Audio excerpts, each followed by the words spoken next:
출애굽기 2장 1절부터 10절까지 말씀입니다. 봉독해 드리겠습니다. 찾으신 분들은 같이 읽으셔도 되겠습니다.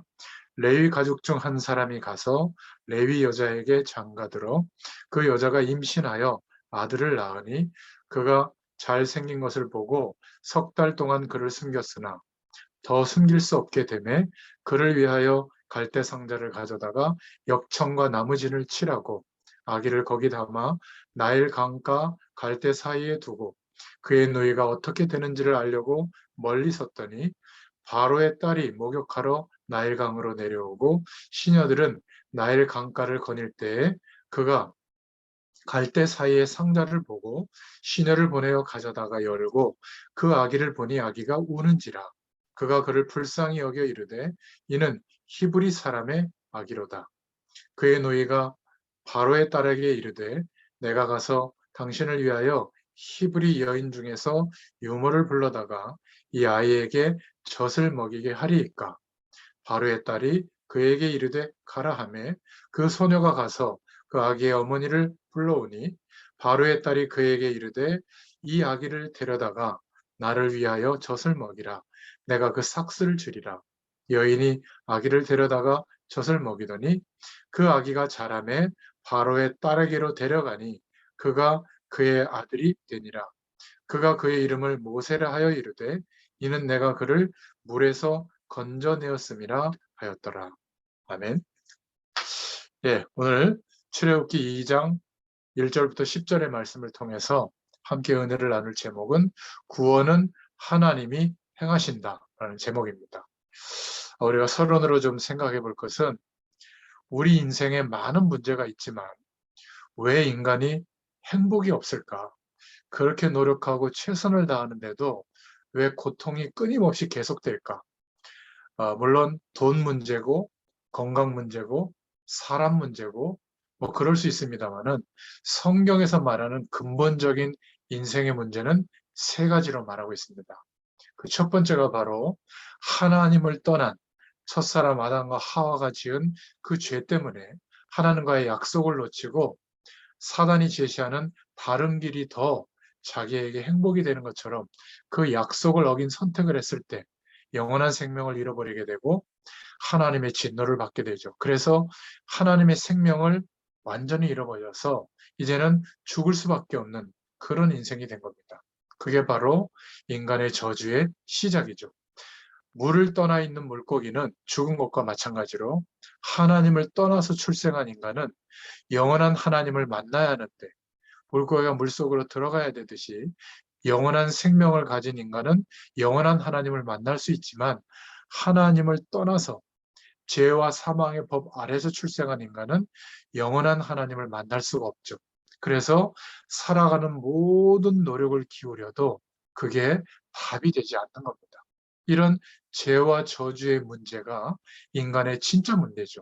그래서 죄인, 특별히 하나님 앞에 사람들 앞에 나쁜 죄를 도덕적으로 많이 지은 것을 성경을 강조하는 게 아니라 하나님을 떠나서 출생한 것 자체가 물을 떠나 있는 물고기와 같은 상태로 하나님의 진노가 임할 수밖에 없는 세상 배경이 전부인 것처럼 여기고 살아가는 그런 죄와 저주의 문제 때문에 사람 문제도 오고 경제 문제도 오고 건강 문제도 오는 것인데 그렇게 생각하지 않는 거죠. 그래서 어떤 사람은 부인을 아내를 3번씩 갈아치워도 자기 인생의 문제가 해결되지 않는 겁니다. 그렇게 열심히 노력해서 사회적 위치도 높아지고 대단한 부를 가져도 결국은 더 심각한 갈증이 더 생기는 그게 바로 인간입니다. 영적 존재이기 때문에 그렇죠. 두 번째 인간의 진짜 문제는 하나님을 떠나서 결국은 살아가는 모든 삶의 방향이 인생의 시간이 끝나고 나면 영원한 지옥 배경에 놓이게 되는 겁니다. 그러니까 그것을 모르고 살아가는 게 진짜 인생의 문제죠. 죽고 싶다. 죽을 것 같은 고통이 찾아오는 것도 살아있을 때 지옥의 배경을 약간 맛보는 거잖아요. 그런데 이 영원한 지옥은 일반 은총이 요만큼도 없습니다. 하나님의 은총이 없는 곳이거든요. 지금은 비도 내려주시고 좀 기쁜 일도 있고 노력하면 결과도 오고 또 살만한 일들도 있지만 그러나 지옥은 하나님의 그런 일반 은총이 0.1%도 없습니다. 영원한 고통이 영원히 계속되는 곳이거든요. 결국 그 배경으로 가게 되는 겁니다. 이게 진짜 인간의 문제거든요. 그리고 살아있으면서 영적으로 약간 민감한 사람들은 귀신을 봅니다. 그런데 귀신은 쫄개 노릇하는 존재고요. 사단이라고 하는 영적 세력이 있습니다. 이 사단의 권세에 눌려 있기 때문에 세상 배경이 전부인 것처럼 몰두하지만 결국은 시달리게 되고 영적인 어려움도 겪게 되는 겁니다. 완전히 멸망하고 여기서 끝나는 게 아니라 죽고 난 뒤에는 영원한 자기가 갇혀야 될 영적인 감옥, 지옥으로 함께 끌고 들어가는 이 사단의 권세에 눌려 있기 때문에 힘든 거거든요. 병 때문에 더 힘든 것은 병마의 세력, 그 병을 틈타서 사람들을 휘어잡는 사단의 권세에 눌려 있기 때문에 힘든 겁니다. 이 인생의 문제, 세 가지 문제는 죄와 저주의 문제, 하나님을 떠나서 살고 있는 문제, 또 사단의 권세에 눌려 있는 이 문제는 창세기 3장에 출현했던 사단에게서부터 시작되어졌고, 이 사단이 첫사람 아담과 하와를 넘어뜨리고 그 이후에 출생한 모든 인류를 하나님 없어도 살만하다 이렇게 여기도록 범죄에 넘어뜨리게 된 거죠. 그게 하나님이 볼 때 죄입니다. 물 밖에 떠나 있는 물고기는 어떻게 퍼득이든지 물속으로 들어가려고 노력해야 되듯이 하나님을 떠난 인간은 어떻게 하든지 하나님을 만나고 함께하는 축복이 무엇인지를 궁금해해야 되는데 돈이 목적이고 성공이 목적이고 사람 간에 인정받는 게 사랑하는 게 목적이라면 그냥 잘 먹고 잘 사는 게 목적이라면 본능대로 사는 인간이죠. 본능대로 사는 사람이 제일 무서운 사람이에요. 그 본능이 충족이 안 됐을 때는 사람을 죽여서라도 그 자기가 목적하는 것을 이루려고 하는 괴물이 되는 겁니다. 결국 이때부터 인간은 하나님이 볼 때 아무리 선행을 베풀어도 죄인이 된 겁니다. 그 결과 아무리 열심히 살아도 저주가 다가오게 되죠. 나 때문에 저주받게 되는 겁니다. 정치지도자 한 명이 전쟁을 선택하니까 그 주변국가 전 세계에 문제가 지금 벌어지고 있잖아요. 이 죄의 문제로 인해서 하나님을 만날 수가 없게 된 겁니다. 하나님을 만나서 함께하는 그 축복 누리도록 그런 창조 원리로 창조되어진 인간이 물고기가 물에서 떠나고 나무가 땅에서 뿌리가 뽑히듯이 인간의 행복의 근원 대신 하나님을 떠나서 만날 수 있는 길조차 주어져 있는데도 모르고 그렇게 세상에서 방황하고 살고 있는 겁니다. 더 비참한 것은 요한복음 8장 44절에 하나님을 떠난 인간을 말씀하기를 마귀의 자녀다 이렇게 표현하고 있거든요. 영적으로 사단의 권세에 그 소나기에 붙잡혀서 하나님을 떠나서 출생한 인간이 죄의 권세 아래 세상의 권세 아래서 온갖 시다님을 받으면서 살고 있는 거예요. 이 같은 근원적인 인생의 문제, 세 가지 문제에 빠진 인간은 돈으로도 건강으로도 행복의 조건으로도 인생의 문제에서 자신의 인생의 문제에서 스스로 헤어나지 못하고 지금도 죽어가고 있는 겁니다. 그래서 우리에게는 소망이 없기 때문에 이 세상에서는 길이 없기 때문에 소망이 없는 인간에게 서론의 두 번째로 하나님은 유일하고도 전무후무한 하나님의 방법을 허락해 주셨죠. 희망을 주신 겁니다. 그 하나님의 방법이 바로 예수님이시고 예수님이 이 땅에 오셔서 죽으시고 부활하심으로 우리가 사망과 죄의 권세, 사단의 권세에 대해서는 죽은 존재가 되게 하시고 이제는 영원한 하나님의 생명으로 거듭나게 하셔서 하나님에 대해서 함께하는 산 존재가 되도록 하나님이 예수님과 함께 죽고 예수님과 함께 거듭나는 구원의 축복을 우리에게 허락해 주신 것이죠. 그래서 예수님이 그리스도가 되신다고 하는 것은 인간의 중요한 세 가지 근본적인 문제를 완전히 해결해 주셨다는 뜻입니다. 그래서 예수님은 십자가에서 육신적으로 지은 죄를 포함해서 원죄, 근본적으로 우상 숭배 때문에 온 가문의 어떤 죄와 저주의 문제까지도 하나님은 모든 죄와 저주의 문제를 예수님이 죽으심으로 영원한 대속제물이 되어주심으로 믿는 자들에게도 함께 죽음으로 끝나게 해주신 겁니다. 우리도 예수님과 함께 동일하게 죽었다고 하나님이 인정해 주셔서 영원한 대속의 기회가 열려지게 된 것이죠. 하나님을 떠나서 지옥 배경으로 살다가 영원한 지옥에 가게 될 인간을 위하여 예수 그리스도께서 죽으시고 부활하심으로 천국의 문을, 하나님 나라의 배경의 문을 열어주셨죠.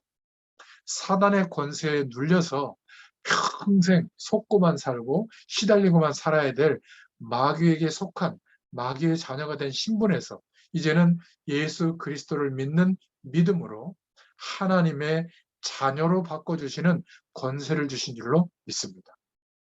그런데 이 놀라운 축복을 받으려면 예수님을 그리스도로 믿고 영접을 하면 되죠. 어떻게 영접을 합니까? 지금 기도로 영접할 수 있는 겁니다. 그래서 예수님이 바로 그리스도시요 지금도 살아계신 하나님의 아들이심을 믿고 내 마음의 문을 열고 내 안에 찾아오셔서 영원토록 함께 하신다는 사실을 믿고 함께 기도로 고백할 수 있는 것이죠. 저희들은 이미 예수님을 믿을 때 영접하는 기도를 드렸었죠. 이 예수 그리스도를 나의 구주로 영접하면 정말 하나님께서 거룩한 영 성령으로 영원한 생명을 얻은 우리 안에 영으로 찾아오셔서 함께 하십니다.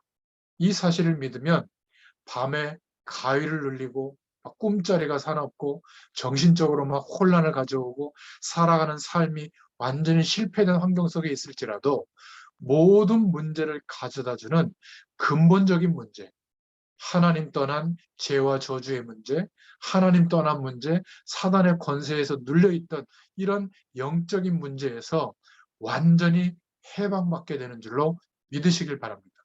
그래서 예수님은 그렇게 우리에게 유일한 답이 되시는 그리스도이신 줄로 믿습니다.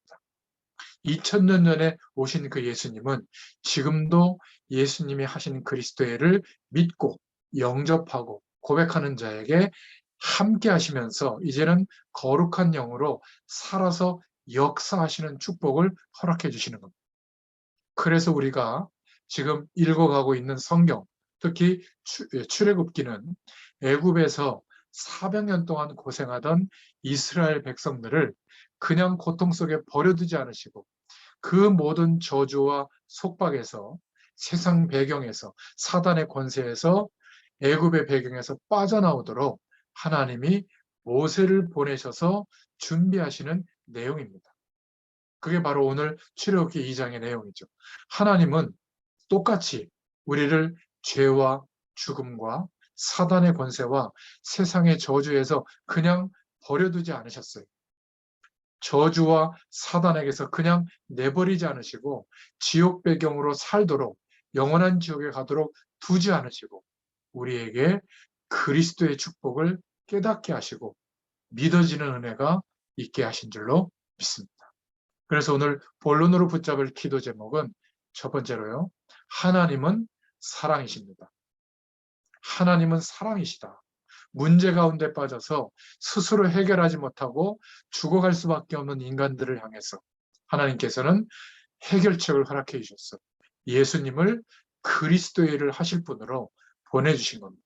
다시 말해서 예수님을 그리스도로 보내셨다는 것은 죄와 저주에서 영원한 고통에서 빠져나오는 길을 열어주셨다는 뜻이요. 지옥 배경에서 영원히 해방되는 길을 열어주셨다는 뜻이요. 사단의 권세에서 사망과 또 세상 배경의 권세에서 영원히 해방받는 길을 열어주셨다는 뜻입니다.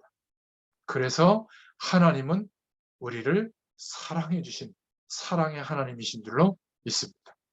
그래서 오늘 출애굽기를 통해서 하나님은 이스라엘 백성들을 사랑하셨던 것처럼 우리를 사랑하셨는데 구체적으로 말씀을 통해서 보면 하나님의 사랑이 어떻게 나타났는가 4가지로 볼 수 있는데요. 첫 번째는 모세를 믿음의 집안에서 예비하셔서 출생케 한 겁니다.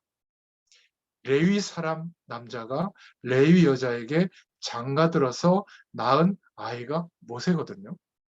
레위 사람은 성전에서 하나님을 섬기는 제사장 반열의 성직을 감당하던 그런 사람들이었습니다. 이렇게 믿음의 집안에서 모세를 예비한 것이 하나님의 사랑이었죠. 그리고 두 번째는 왕의 명령이 있었습니다. 애굽 왕의 명령. 바로 왕은 이스라엘 백성들이 이집트 사람들보다 인구 증가 속도가 빠른 것에 위협을 느끼고 인구 억제 정책의 일환으로 남자아이가 태어나면 산파들을 보내서 아이를 받을 때 고의적으로 몰래 죽이도록 비밀리에 명령을 했던 거거든요. 그런데 산파들은 하나님을 두려워해서 그렇게 하지 않은 겁니다.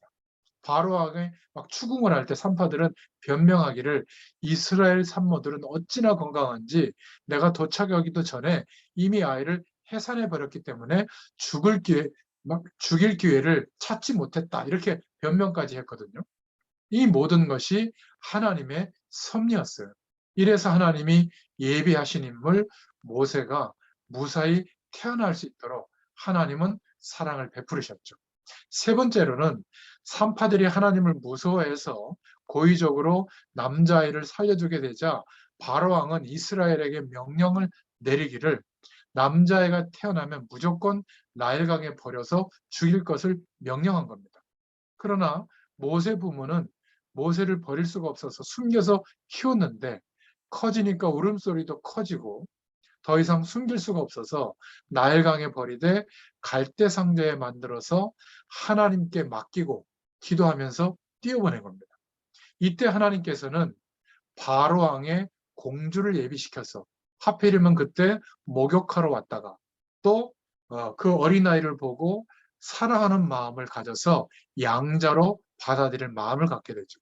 결국 하나님의 주권적인 역사하심으로 하나님께서 사랑하시는 축복의 내용을 통하여 모세가 성장할 수 있는 혜택을 입게 됩니다. 그런데 네 번째로 모세의 친어머니를 유모로 소개하도록 하나님이 또 역사하시죠.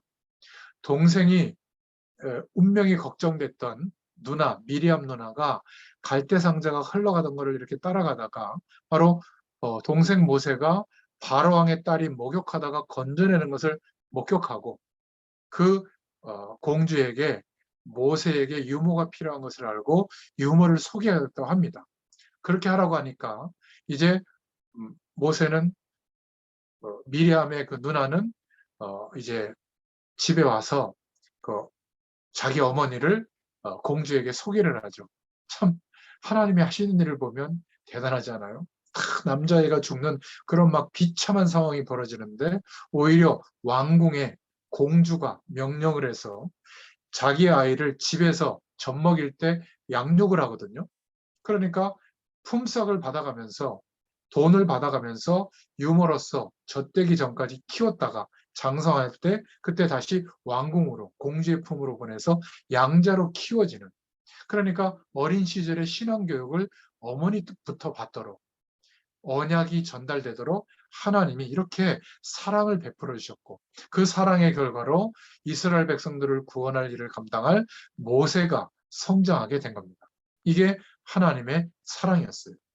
우리 인생도 돌이켜보면 우리가 열심히 하나님을 찾아서 하나님이 우리를 구원해 주신 것 같지만 우리 인생의 과거, 현재, 미래를 두고 하나님의 주권적인 역사로 우리가 하나님의 구원의 축복을 누리게 된 줄로 믿으시기를 축원드립니다. 전부 하나님의 은혜죠. 그래서 우리가 여기서 붙잡을 세 번째 기도 제목은 우리의 생명, 태어나고 또 죽게 되고 우리 인생의 많은 사건까지도 하나님은 하나님의 역사하심으로 주관하고 계신다는 것을 꼭 기억하시길 바랍니다. 모세에게 일어난 모든 사건은 절대 우연이 아니었어요. 모두가 하나님의 섭리였습니다. 우리도 마찬가지죠. 이 땅에서 우리의 생명, 우리가 나아가야 될 진로, 우리의 미래, 우리가 겪게 되는 많은 일들, 이 모든 것이 모두 주권적인 하나님의 은혜 속에 허락되어진 일이고 전부 권능을 가지시고 하나님의 권능자의 손으로 인도하고 계시는 은혜 속에 있는 줄로 믿습니다. 결국 하나님께서 축복하신 대로, 언약적 축복대로 우리의 인생이 인도받게 될 줄로 믿습니다. 그래서 이 사실을 어린 시절부터 청소년기 때 또는 청년 때 하나님의 주권과 하나님의 뜻과 계획을 알면 하나님께 나의 인생을 맡기는 기도를 할 수밖에 없습니다. 그리고 내가 열심히 살아서 이룰 목표보다 하나님께서 나를 구원해 주시고 나를 향한 하나님의 뜻하심과 소원하심이 무엇인지를 질문해 보고 그리고 그 하나님의 말씀에 귀를 기울이게 됩니다. 그래서 우리가 예배하러 하나님의 전에 나아가게 되고 또 평일에는 우리의 삶 속에서 기도하고 말씀할 수 있는, 말씀을 붙잡을 수 있는 예배자로 서게 되죠. 이렇게 말씀 운동 속에 인도받게 됩니다.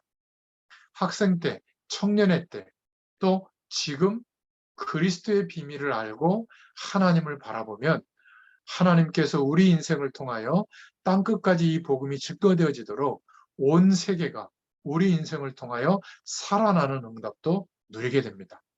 이것이 하나님이 먼저 우리에게 불신자들보다 먼저 복음을 허락하시고 믿어지는 은혜를 주셔서 구원해 주신 축복의 이유인 줄로 믿습니다.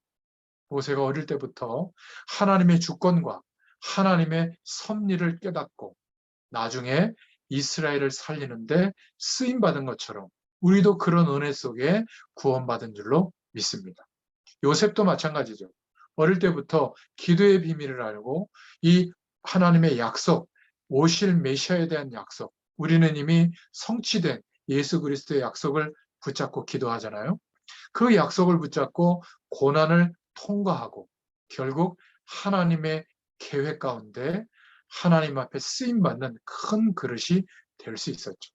마찬가지로 저와 여러분도 하나님의 말씀을 통하여 복음의 비밀을 깨닫게 하시고 믿게 하셔서 그리스도의 의를 힘입어 하나님이 회복시켜 주신 영원한 이 구원의 축복을 하나님이 함께 하시는 은혜를 기대하고 바라보고 구할 때 하나님은 우리를 통하여 우리의 가문, 우리의 일터, 우리의 살고 있는 지역, 우리의 민족과 세계에 하나님의 영광이 드러나도록 하나님은 역사해 주실 줄로 믿습니다. 그리스도는 곧 복음이기 때문에 그렇습니다.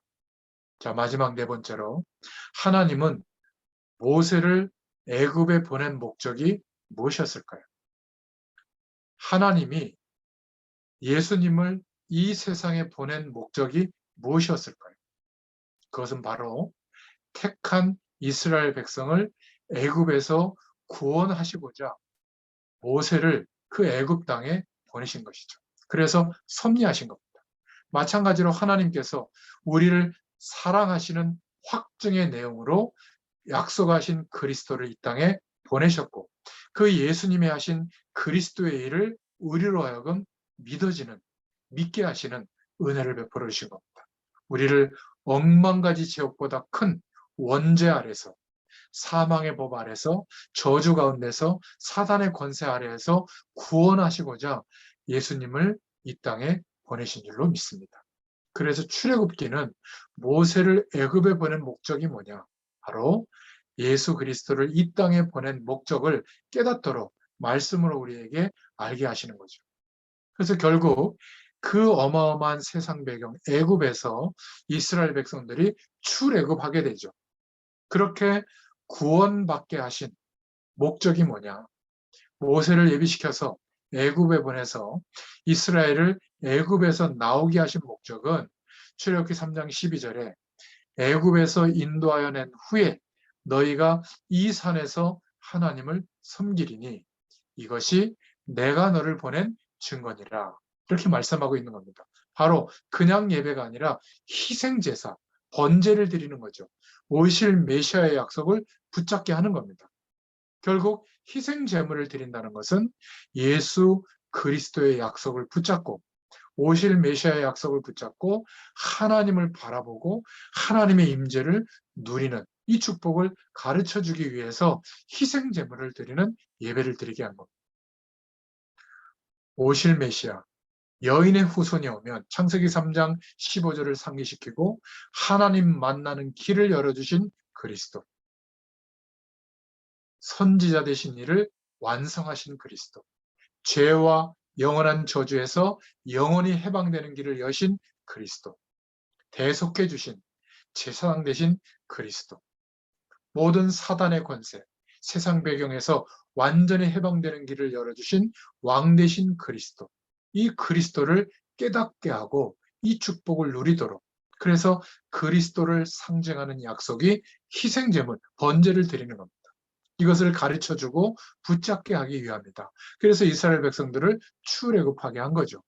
다시 말해서 우리에게 복음을 가르치고 이 복음이 모든 것이라는 것을 마음속에 약속으로 붙잡도록 새기도록 하기 위해서 우리에게 예수님을 보내시고 그리스도 되게 하신 그 축복을 믿게 하신 겁니다.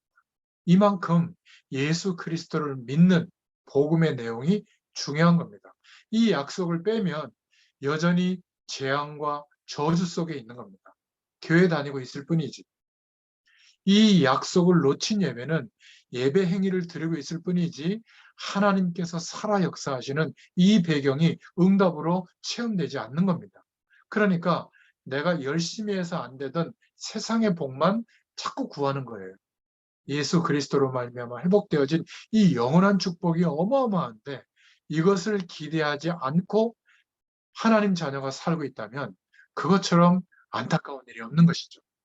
오늘 기억하시길 바랍니다. 하나님은 구원을 행하시는 하나님이신 줄로 믿습니다.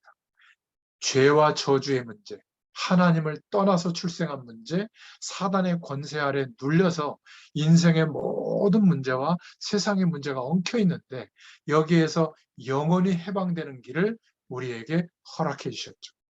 하나님이 출애굽할 수 있도록 모세를 예비해 주신 것처럼 하나님은 우리를 세상 가운데서 해방되게 하시고 이 세상 가운데서 하나님 나라의 배경으로 살아갈 수 있도록 증인으로 서도록 하나님은 그리스도를, 예수님을 그리스도로 보내셔서 그 그리스도를 완성하신 줄로 믿습니다. 그래서 우리에게는 열심히 노력하라고 하지 않고 믿으라고 하는 겁니다. 예수님이 하신 그리스도를 믿을 때 하나님의 구원의 축복이 성취되고 역사하시는 줄로 믿습니다. 이 은혜가 누려지는 또 한 주간 되시기를 예수님의 이름으로 축원드립니다. 하나님 너무 감사합니다. 우리의 영적인 눈을 열어주시고 마음의 소원의 문을 열어주셔서 예수님이 하신 그리스도의 일이 하나님의 재창조의 유일한 방법이요. 우리 인생의 유일한 해답임을 믿습니다. 그 믿음 안에서 영원한 하나님께서 영원한 하늘 보좌의 축복으로 우리와 날마다 함께 하시는 은혜를 허락하시는 이 사실이 믿어지게 하시고 또 기대가 되게 하시고 의식이 되게 하셔서 어떤 환경과 조건 속에 있을지라도 하나님의 능력으로 능히 승리하게 되는 초대교회 성도들이 누렸던 이 풍성한 은혜가 오늘 이 말씀을 듣는 모든 주의 백성들에게 사실적으로 임하는 축복의 시간이 되게 하신 줄 믿습니다. 감사드리며 예수님의 이름으로 간절히 축복하옵고 기도하옵나이다. 아멘. 감사합니다.